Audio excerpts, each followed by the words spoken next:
So if you caught the last video, you know that I went over the importance of crafting a cold calling script and why you need one when you're cold calling. I actually dissected a script that I'm going to be using myself for this cold calling series. So if you missed it, I highly suggest that you go and check it out. But without wasting any more time in today's video, I'm actually going to be covering the importance of having a targeted lead list when you're cold calling, how to compile one, what to compile, what information to go over, how I do my stuff, and how to do your research. Yeah, a few tips and tricks as well. So without wasting any more time, I'm actually going to be looking over there quite a lot because I have a few notes in front of me. There's a lot to cover. So without wasting any more time, let's dive straight into it. Okay, so point number one on the importance of having a researched and targeted lead list when you're cold calling is the fact that it actually increases relevance and engagement.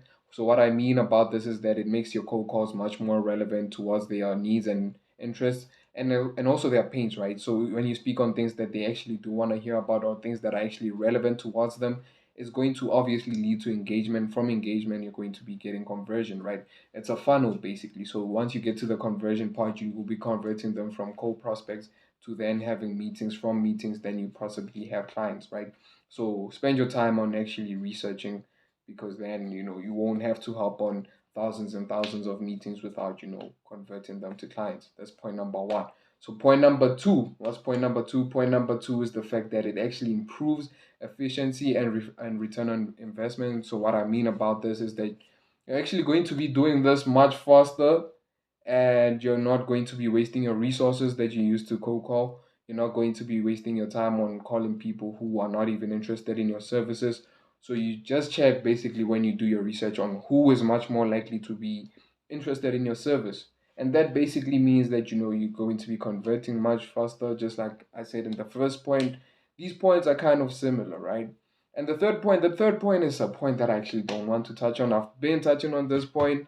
I think now, if you've been following along, it's kind of drilled into you. And that is the personalization part.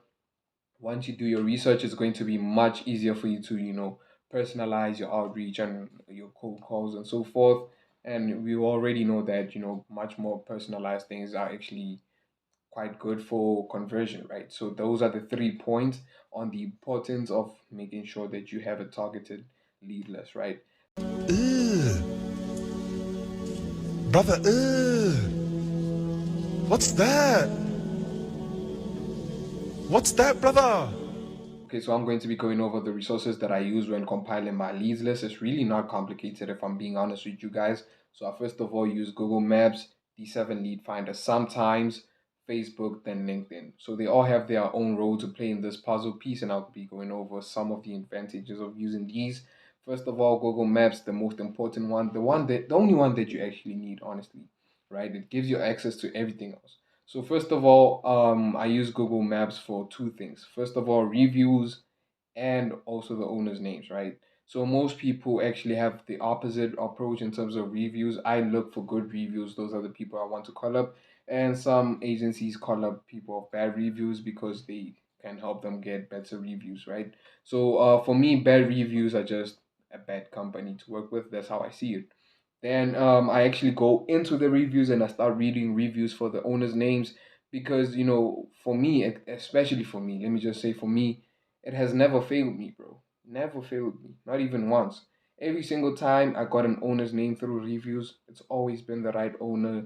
It's never been, oh, we don't know who that is or something like that. 100% of the time, it's always worked for me.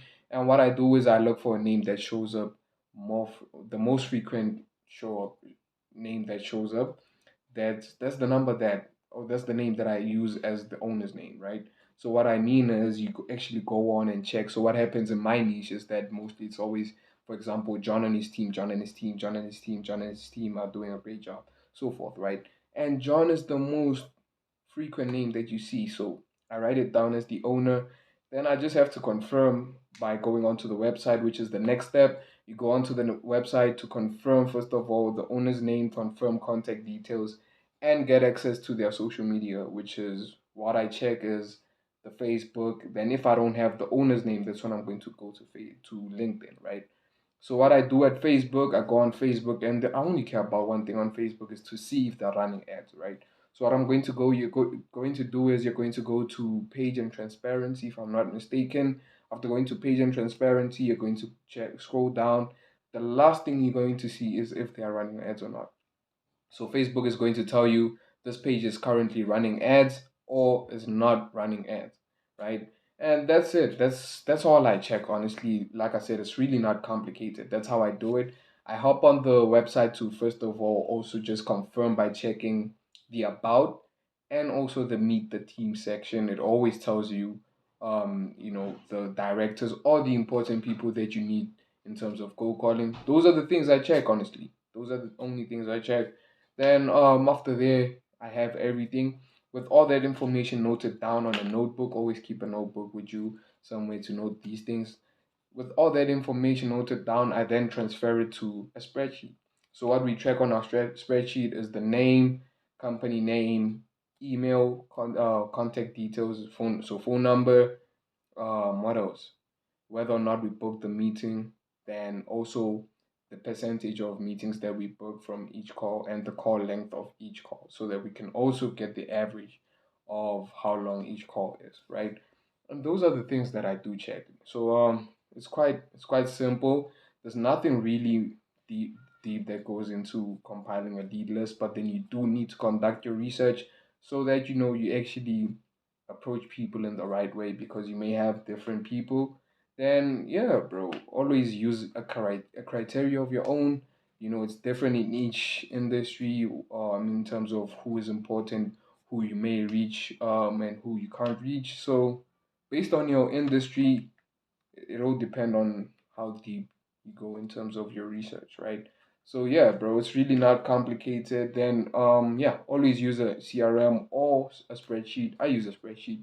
I don't use a CRM to track my leads and so forth. Yeah, bro. So without wasting any more time, I think we've come to the end of the video. It wasn't really complicated, but then it's one of those. It's not a filler episode you actually needed, but then, you know, it's not really complicated. And, if you guys enjoyed the video, please leave us a like, subscribe to the channel, interact, ask a few questions if you do have in the comment section. So if you enjoyed the video, I'll catch you guys in the next one. And, consider joining our Discord community. It's called SMMA Hub. You'll find the link down in the description. If you have any questions, either leave them in the comments, or you'll find my personal Instagram somewhere down there. You can also shoot me a DM and I will respond to you whenever I can. Right? So yeah, catch you guys on the next episode, which I'm quite not sure if I'm going to be uploading over here, but then it's a video of me cold calling.